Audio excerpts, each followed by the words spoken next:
Okay, I think we've only got the one travelling microphone, so I'll hand it over to people who want to ask a question. If nobody asks a question, we have got somebody has left us with a question. Because Dennis and I are arguing about who is going to make a fool of themselves by asking it, because it's a bit complicated. Anyway, we hope somebody will ask it beforehand. Okay, so first one, right? Okay. You know you have to hold it very close. I don't know. Well, it's switched on. Can you hear me now? Yes, I'm sure you can. Yes. Yeah. I just wanted to ask whether there are many institutes of you, the same as you've got at Portsmouth, around the world. I'm sure you sort of connect, and are they not doing possibly similar work over? Yeah, so it's yeah, duplicates, I'm sure, but I mean we collaborate for a start. So I gave the example of the astronomical collaboration, the Sloan Digital Sky Survey. So that's with probably 50 institutes or so around the world. So institutes, we are basically a department in the University of Portsmouth, and we work typically with physics departments, astrophysics departments around the world. Places like there are institutes of astronomy in Cambridge, but typically it's done in big physics departments. There's Durham, in this sort of large-scale structure of the universe, Durham have an Institute of Computational Cosmology, which is one of the large institutes. There's probably 20 or so cosmology groups around the UK. The UK has a history in this particular field through the influence of people like Hawking, but before him Fred Hoyle, who set up the Institute of Astronomy in Cambridge. Local places like Sussex, I believe Southampton do some stuff. Stands for Theoretical Astrophysics Group. They do slightly, but we all do slightly different stuff. So Sussex, the relativity group there, for many years studied sort of more mathematical relativity, but then they've also been interested in neutron stars and the gravitational field and gravitational radiation. Has been so the study of gravitational waves has been a big interest in the maths department in Southampton. You'll hear about that in a month's time or so. They've got people studying supernovae is one of the specialities there. We've got particularly strong links with Portsmouth and Southampton and supernovae.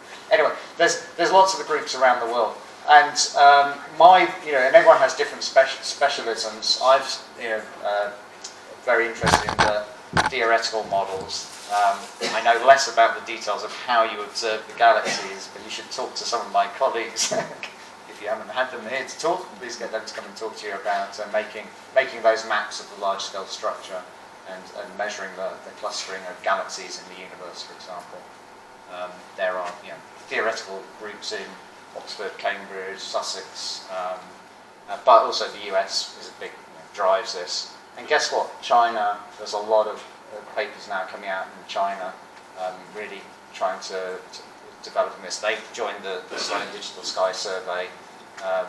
We have, so they're getting involved in these international collaborations, but the Chinese are very interested in building their own experiments to compete with the biggest experiments going on in Europe and the US.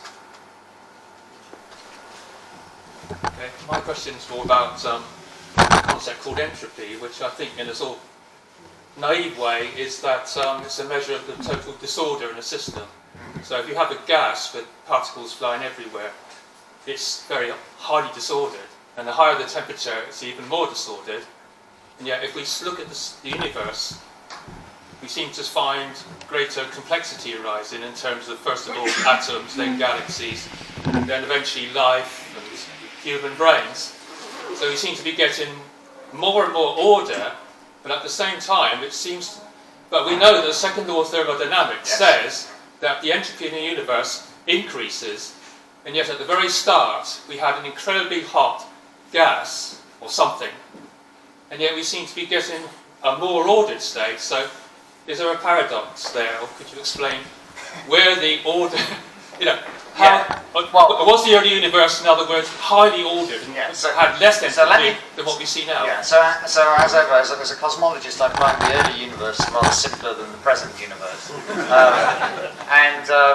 And so, for instance, the inflating universe is produces a very low entropy state. If it's a vacuum, there's almost no information there. So it's a low entropy state. But if you get a transition from the false vacuum to a true vacuum, you have to release all that energy from a very ordered state into a new low energy state. But to conserve energy, the way that happens is you produce lots of particles. So actually the end of inflation is really the creation of the entropy of the universe. So yes, entropy is a more technical way of describing. When I said where does all this stuff come from, to some extent I was saying where does the initial burst of particle creation and the creation of the large entropy of the observed universe come from? That initial state when all the particles were formed was still at a lower entropy than what we've got now. Because entropy is increasing. Right. Absolutely, yes, that's right. And in inflation it's really the end of inflation that's a large transition in the entropy. In the standard Big Bang model, there are certain events where more entropy is created, but actually the expansion of the universe conserves entropy locally if you've just got particles. So for cosmologists, we often count entropy simply as the number of particles, and the expansion of the universe conserves the total number of particles. So actually it doesn't change entropy, which is the best you can do is to break even, is the rule about entropy, isn't it? That it doesn't increase. And for much of the expansion of the universe, that's what you have. But of course, then you come to the complicated. So the history of the universe is very simple in terms that I presented it. It's kind of simple in terms of entropy. It was low entropy state, and then during inflation, end of inflation, huge creation of entropy, huge creation of particles. Okay, you're then saying, but locally, then you have this paradoxical formation of structure, and it seems to be the role of gravity again plays a fundamental role, I think, in creating what appears to be structure and order. From a disordered state, so I think it's so gravity introduces some very interesting features in entropy, which actually can bring you back to Hawking's ideas again. So it's known, for instance, if you think about the endpoint of gravitational collapse as being a black hole. It looks like a very ordered state because black holes have very little information apparently because they've just got a mass in its simplest example of a black hole, and black holes, and you get no other information about a black hole apart from its mass. But Hawking actually realised, and in the 1970s people like Bekenstein as well realised that you really need to associate some kind of entropy with black holes. So although they look featureless, they actually are the most disordered state with the most entropy you can pack into a given volume. So actually gravity and entropy is very interesting. Now I don't think I've answered your question about how structure emerges, but that's seems to be going the wrong way. That's interesting, but of course locally entropy is always increasing. Yes. So even the fascinating is how life. I think life on Earth is an amazing manifestation of creating order, right? Organisms build themselves into an ordered state, but they do that by expending energy and creating entropy elsewhere. But that's going off on another topic that I'm probably not the best to explain. Thank you. You talked a lot about the inflation in the very early universe. Can you bridge to the expansion phase which we see today? And it's an accelerated expansion for which this vacuum energy is obviously nothing like enough to be the cause of. So the paradox is that the vacuum energy produces a very large amount of energy. You think of vacuum as being a low energy state. I was saying one of the definitions of the vacuum could be that it is the minimum energy state. But this false vacuum is kind of a local minimum in the energy. So I call it empty space because I was sort of talking about the notion of you've got a box and you take you reduce the energy by taking all the particles out, and when you've taken all the particles out, you get to a local minimum of energy, and we call that the vacuum. Now, you want to think of that, and naturally you think of that as being, well, a low energy state, but my proposal is that actually, even once you've taken everything out, you still might have a large energy density locally, the sort of, and therefore a mass it could have a mass density. Even the empty space could have a mass density of millions and millions and millions of grams per cm cubed. And it's not a true vacuum. You might then want to argue that there must be something called a true vacuum which has no energy, and that's more like the energy, the vacuum that we experience today. And that is exactly the idea of inflation, that there was a local minimum in the energy we call the force vacuum, and there's a transition from that to the true vacuum, and which releases that large energy of empty space, and therefore creates all these particles, all this entropy in the universe today. Yeah, that's fine. But can you bridge from that inflationary period to the current expansion? It wasn't an explosive impetus. Well, the inflationary phase is expanding. It's actually expanding. So even the vacuum you can have a very rapid expansion in the vacuum. So I didn't quite join up I resisted giving equations, I suppose. So I didn't quite join up Alexander Friedman there, in his cheerful picture of the universe, is the Hubble expansion. So I wrote the equation in words here. You can write an equation for the Hubble expansion today, or at any time in the universe, and it's actually the expansion rate is equal to terms including the energy density, the local energy density.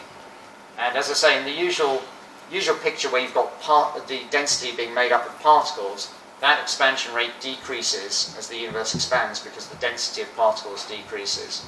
But in this funny high energy vacuum state, the density doesn't decrease as the universe expands, and that allows a very large expansion to continue in this high energy regime until you transition.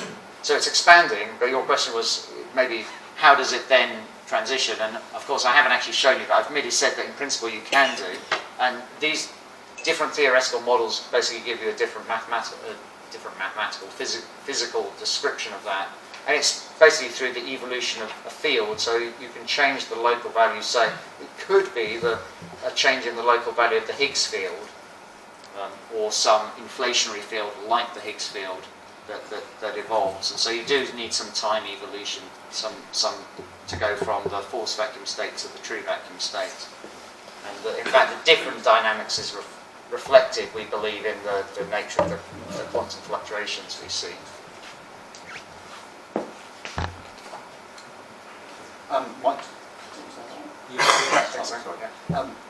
At the moment, our actual measurements that we're doing only go back about 400,000 years after the Big Bang. They're all based on electromagnetic radiation. Does the future of gravitational wave measurements offer some insight into the epoch before that? Well, not yet, but it is. Yes, so that's a good point. I did wonder whether to even to delve in all that question here, because well, let's see.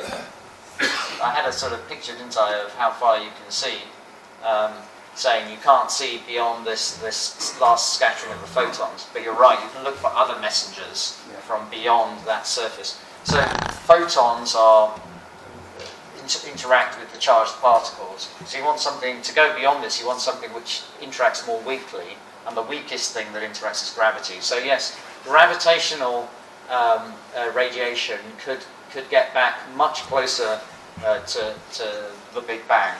So in fact, so inflation, that rapid expansion, can also produce gravitational radiation, which then remains decoupled right from inflation. So inflation is not drawn on here, but even before, say, the epoch of nuclear synthesis, you might see, if you're looking at primordial gravitational radiation, it would come from even before before the last scattering of the cosmic microwave background, even before the formation of the light nuclei. It could be from the inflationary era itself, or perhaps you could see, you know, if it's not inflation, if it's something else, you might see that. So yeah. Can't you use neutrinos? They're weakly interacting. Yeah, so neutrinos would get you back basically to the epoch of these nuclear energies. So neutrinos are actually, so the early universe is so hot and so dense that even neutrinos, so neutrinos are these feebly interacting particles that pass through the Earth without interacting, but they do interact in nuclei, and basically at 100 minutes after the Big Bang, the temperatures here at billions of degrees are high enough that even neutrinos are now scattering, and they are indeed associated with the time scale in which the light nuclei are formed. So it's basically helium is formed within the first few minutes after the Big Bang. But gravitational waves are even more weakly interacting than neutrinos, so they can go back even further. Yeah. So, questions around the back as well. So.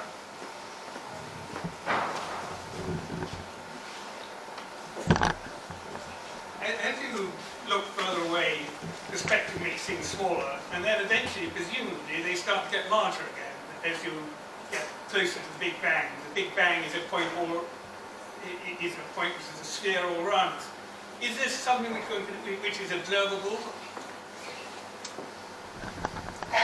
So you're right. There is potentially an effect where so you can talk about standard rulers, and if you imagine you had a ruler and you kept looking at it at earlier and earlier times in the universe, initially your 30 centimeter ruler gets smaller as you carry it to the back of this room. It subtends a smaller and smaller angle. But if the galaxies, the universe becomes smaller, there is a point at which you can indeed get a point at which it occupies a minimum distance, a minimum angle about you. And so yes, if there was a 30 centimeter ruler at the end of inflation, and our entire observable universe was only 1 centimetre, those 30 centimetres would be 30 times bigger than our observable universe. It would cover the whole sky and more. So yes, there is a mathematical effect for a standard ruler. Of course, the ruler would probably have got squashed at some point in the process. So in that case, it might actually get smaller and smaller if it's also getting squashed in the physics that's going on. I was wondering if galaxies, for example, would look larger. So the serious point about whether you can see that for a galaxy, it's not. You don't have to. Yeah, you. I'm sure I've said this as a textbook example before, and I don't think you have to go necessarily that far back. It is comparable to the sort of distances we see galaxies at. Okay, so it's hundreds of millions of light years away, but yes, there is potentially an effect there. The galaxies are changing at high redshift, so the size of galaxies are likely to be changing too. So I'm not sure that you can see it in any known population of objects. The chap over there was asking about the link between the early universe and the current universe, and it's a similar question I was going to ask, but I'm interested in the idea of dark energy and the fact that we're observing the universe expanding faster than it can do with our. So I was wondering, I think possibly similar to the gentleman over there, whether there is any link between the ideas of the early universe and dark energy, and whether we can get some insight either way from the observations. Yes, and for simplicity, I didn't link the very early universe to the late universe. But it's worth saying that this idea of talking about inflation in the very early universe being some high energy vacuum state, that was how inflation was proposed in the 1980s. And it was thought of as a crazy idea, and how would you ever test it, and why would vacuum gravitate and drive the expansion of the universe? Well, what came along in the late 90s was evidence that the universe was inflating, albeit at late times and very low energy scales. So this idea of vacuum energy is basically the simplest manifestation we know of dark energy. Dark energy is something which is not diluted by the expansion, and particles don't do that. So that's why we call it dark energy instead of dark matter, because dark matter was something that it was made up of particles, and as the universe expanded, the density would decrease. Dark energy was brought in exactly to do this, to give you an energy density which was not diluted. And the reason we do it is because we apparently have to do that, or something like that, to explain the expansion of the universe, as seen through, initially it was supernovae that gave a clue, but in fact there's now a range of evidence suggesting that there is actually some sort of vacuum energy in the universe today. And the reason, in the 1980s, people didn't suggest having vacuum energy at low energies, because we thought we knew all about low energy physics. So remember, I sort of motivated this funny behaviour by saying, well, eventually in the early universe you go to energy scales beyond the ones tested in the LHC, and it was thought that vacuum energy was probably in effect at high energy, where to theoretical physicists it's quite natural that the vacuum should have a non-zero energy. What was surprising was that it turned up at late times in the low energy universe today, where we thought we knew about these low energy effects. But actually what we learned was, of course, we don't really know about the low energy gravitational effect. So until you go looking at the expansion of the universe in sufficient detail. So yes, this is, and now almost for every model of inflation in the early universe, you can write down a similar model of dark energy in the late universe. But it's the energy scales are different. And the reason dark energy is in a sense, to the theorists, is much more of a puzzle than this high energy inflation, because you have to contrive it to come into operation at very low energy scales. Whereas we know, surely there's more physics at high energy scales. We probably, we never think we're at the end of the game in high energies, but what was surprising is to discover there's new stuff to be learnt at low energies as well.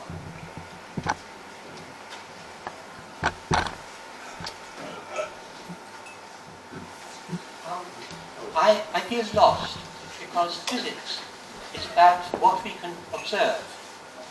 And in the scenarios that you are describing, I cannot visualize anything that might possibly be observable. But I've shown you observations.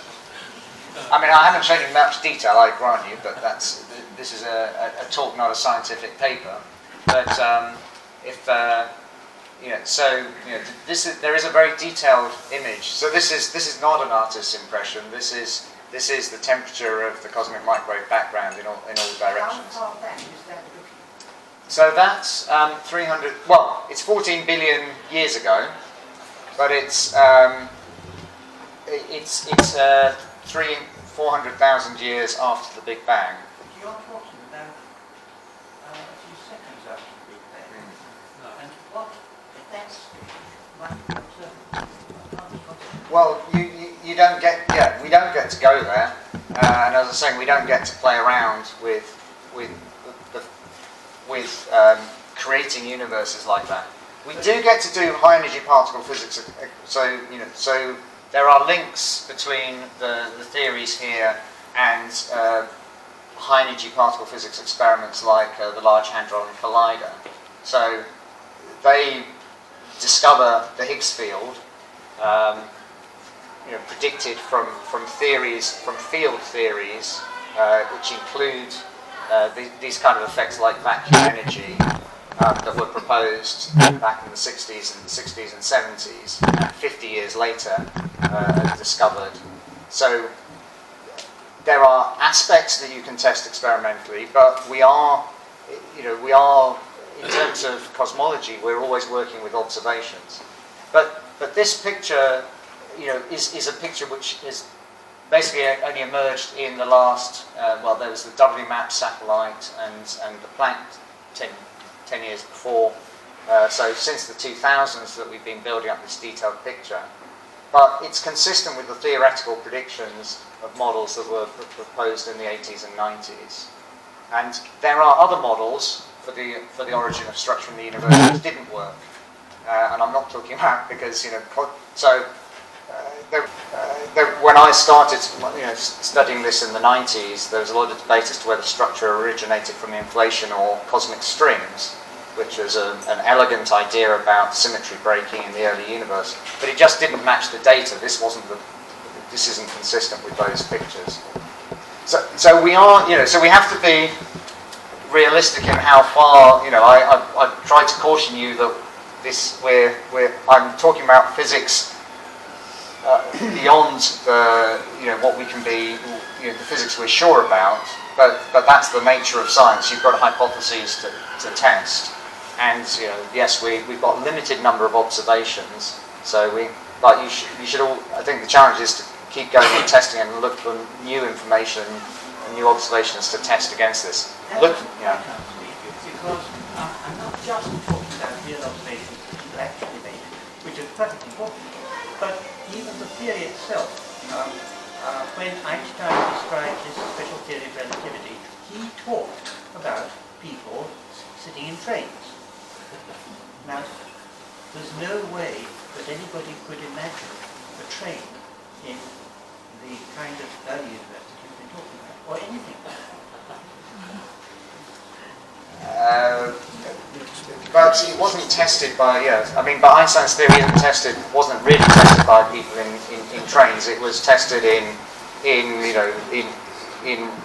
all sorts of situations where you design practical experiments with the information available. So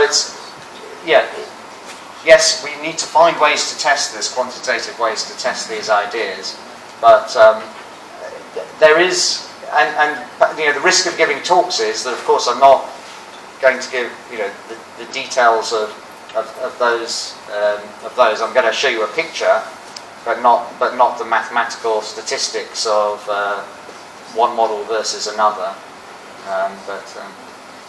So could I have a question about observations? 2 or 3 weeks ago. I was the guy holding the microphone. I guess we'll work around. Yeah. Okay, so I wanted to ask about where you think the standard model would break if you start to invoke dark matter on the basis that we think that's 90% of the universe, and we're concentrating on the observable part, the bit that suits us as humans because we sit in the 10%. Yeah.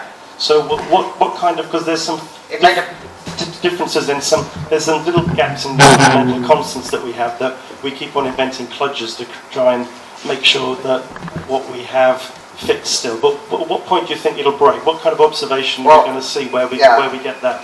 Well, I think so. Dark matter is in a really interesting situation at the moment. So it appears in this graph. Let's see. This is the Berkeley group in 2000. The sort of standard, what they thought was the standard picture of particles in the universe, and they draw on dark matter here. You see, it's actually about the energy scale associated with the LHC at CERN, because so dark matter just says it's particles that don't interact with light, but particle theorists, of course, are trying to think, well, what would that be? What sort of, indeed, how could we test it in experiments? And there was, maybe still is, what we think the simplest interpretation in particle physics of dark matter,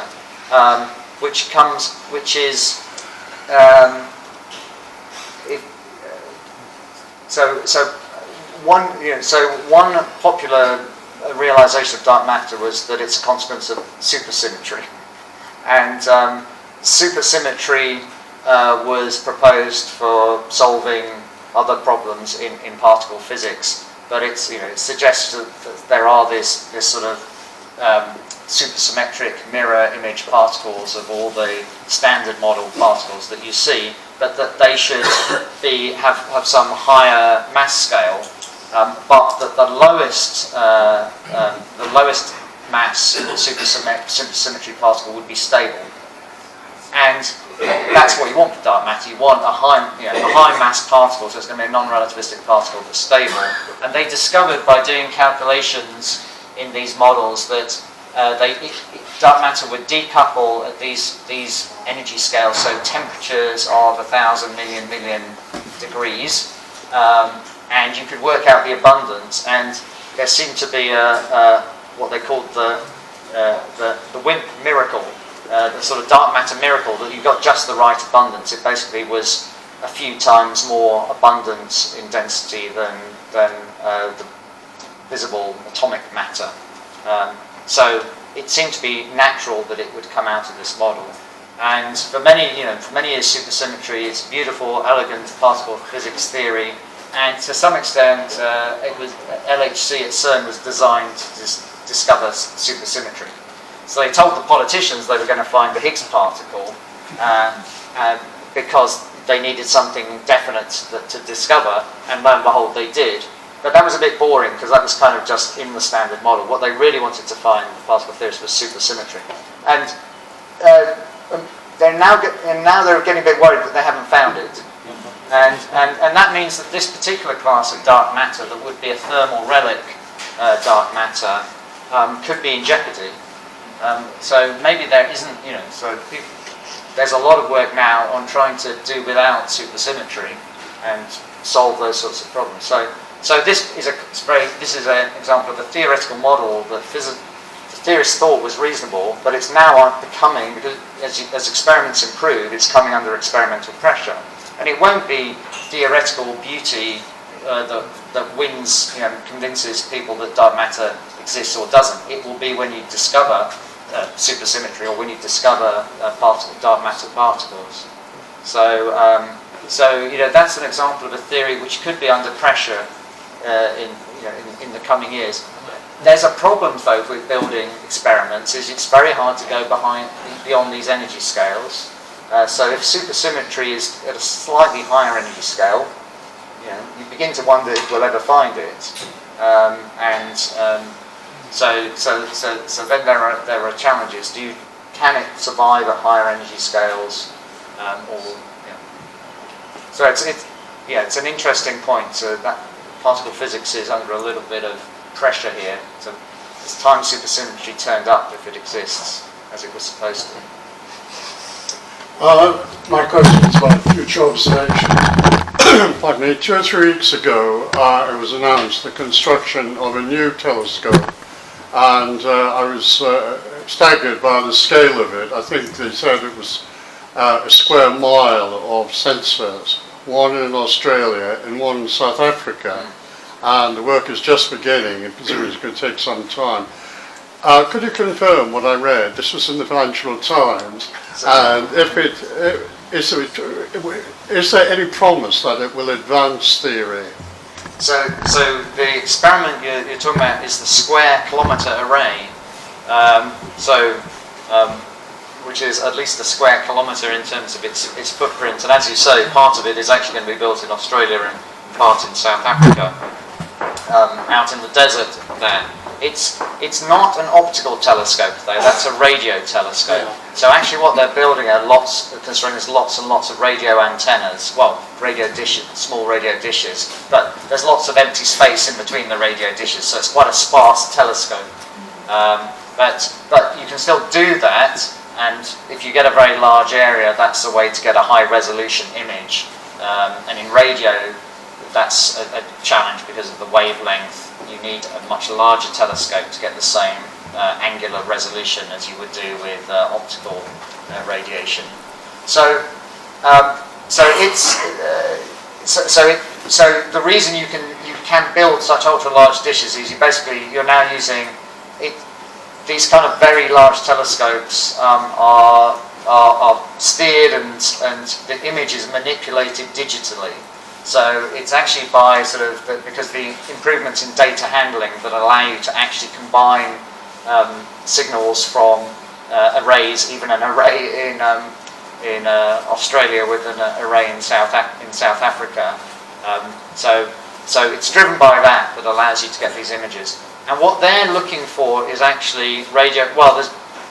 They'll make fantastic images of radio galaxies, but they're actually looking back for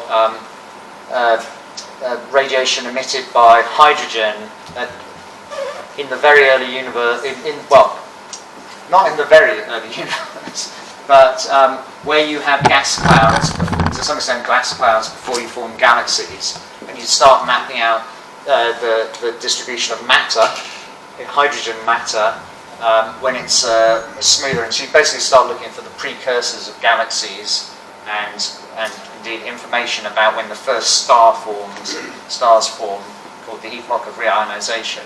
So they'll inform. So what it will help, it will hopefully give us information about that structure formation process. So this is an example of how we make advances in astronomy and cosmology. It's the same universe. The universe has always been there, but we're now opening up windows that we couldn't see. So you can begin looking for. So traditionally we've looked at stars and galaxies, but now you can actually look at the gas clouds even before there were galaxies. And we have, and because we see the galaxies today, we see the cosmic microwave background radiation before that. So we think we know how one turns into the other, but we'll be able to test whether the observations are consistent with that picture. So they've got a target to go for, but it hasn't been seen. They're looking for things that have not been seen before, and that should hopefully give us confidence in this model, but it will also give us more detail in the model as well. Thank you. Okay, I think we'll have one more question. This chap over there. Sorry.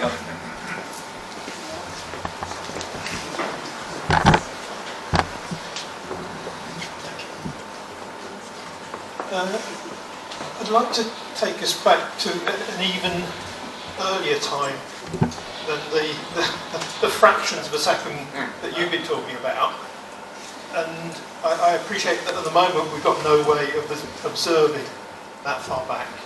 But I'm really interested in consideration of the fact that we talk about the universe starting at a point in time, and immediately one then asks what was there before that point in time, and therefore is it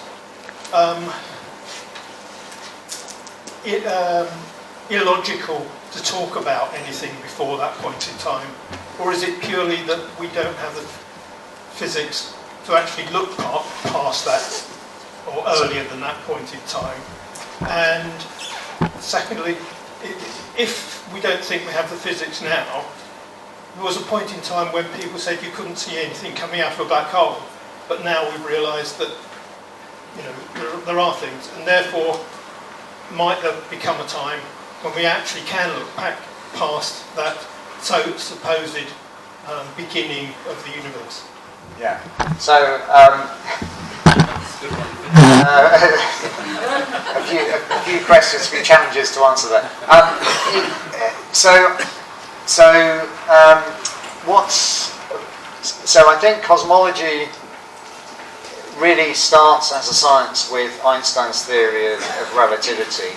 So and that gave us a notion of space-time, and that you could look for solutions of space-time, which I guess you really wouldn't have said before Einstein's time, but now it's considered part of physics to look for solutions of space-time. And so what we're talking about, say, with Friedman's equations, Friedman's model, is a solution. It's a mathematical solution of Einstein's theory, and it gives you a solution of space-time and those simple Friedman models start at a finite time in the past. But of course, that is where space-time starts, and space-time follows from that initial time, which is a singularity in the theory. So you're right. You can't. So I think one of the questions was, can you talk about a time before that beginning? No. It's a solution, and it's a solution with an edge in time, and it only tells you about the universe forward from that point. And it's those solutions work very well for explaining the observations that we see, but it does leave unanswered the question as to where does that start come from. But it's still, I think remarkable that you can have a theory where you can, it has a beginning of time and then evolves forwards from that. but in a sense it's incomplete. This singularity, so mathematicians sort of have studied the singularities of general relativity and come to the conclusion that a singularity really means that it's an incompleteness in the theory. Now, inflation offers potentially a solution to that singularity. I haven't sort of gone into the detail here, but it's a mathematical. So it offers mathematical solutions which can actually extend into the infinite past. Classical solutions into the infinite past, because remember I was talking about the density not changing as the universe expands going forward, in contrast with ordinary matter, where the density is always going down as the universe expands. Well, if you think about going backwards, that tendency of the density to decrease as you expand conversely meant that the density always went up as you went to the past, and that's the cause of the singularity. These inflationary models actually just end up with a finite density, which you can write down mathematical solutions where that finite density extends into the infinite past as well. So part of the attraction of the inflationary model is it might avoid some of these singularities. There are arguments that it doesn't actually avoid the singularities, but at least it avoided some of the problems, the previous problems. So it is a way to potentially go beyond that. And in fact, the sort of colourful picture of Andre Linde's way, eternal inflation, is an attempt to construct a model that doesn't have singularities, that you simply have quantum fluctuation after quantum fluctuation about some average mean density in the past. Well, of course, you can't quite see what the beginning is here, right? But it's certainly very different from the sort of classical singular picture of the hot Big Bang. So, I'm not really answering the question, but we are beginning to explore whether, so indeed, by combining quantum theory and gravity, you do change some of that what seemed to be a sort of simple picture of a Big Bang singularity leading to an expanding universe. Now, perhaps you've got universes branching off due to quantum fluctuations and creating bubbles of space-time about that. I mean, this is not established physics or even established cosmology by a long chalk, but it's fascinating to think about, and you can argue that it's kind of a consequence if you extrapolate back from what seems to be a very successful model for the origin of small fluctuations in our universe. Perhaps it's not actually that much of a stretch from if you take seriously the models I've talked about. Maybe they're wrong, so maybe this is completely wrong. But if you take the models seriously, as far as we can test them, take them back. This is the sort of ideas that it suggests that could occur in the even earlier universe. To quote someone else, it might be universes all the way down. Yes, that's right. That's the sort of picture here. But in fact, people discover all sorts of philosophical problems, or with that actually. That there's a tendency to need to have a starting point, even in these models, where every time you think you've got rid of it, there's still a question. But where does the first universe come from? Yeah.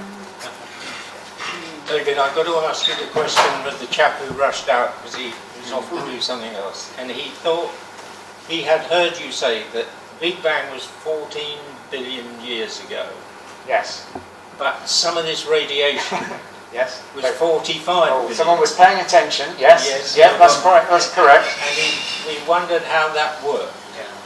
Does anyone else? Yeah, and I'm not withdrawing the comment, but you're right. Where is it? It's the picture of Penzias and Wilson. I went past it. There we go. So, if the universe is 14 billion years old, how can it be that the furthest light we see comes from a distance of 45 billion light years away? Because it's expanding. Yeah. So it's propagating through an expanding universe. That's right. So if the universe was 14 billion years old and static, light would get to travel from a source that was 14 billion light years away. But actually, it's been expanding for those 14 billion years. So the place where it came from has actually got is further away than 14 billion light years. So, well, David, that was the questions tell you everything, and I think there's lots of people who didn't get to ask the questions, and the answers were brilliantly fluent. I mean, I wouldn't like to comment on whether how many of us understood how much of it, but it was a triumph, I must say, presentational triumph, and I thought entirely brilliant. Anyway, well, thank you again. Thank you very much. So.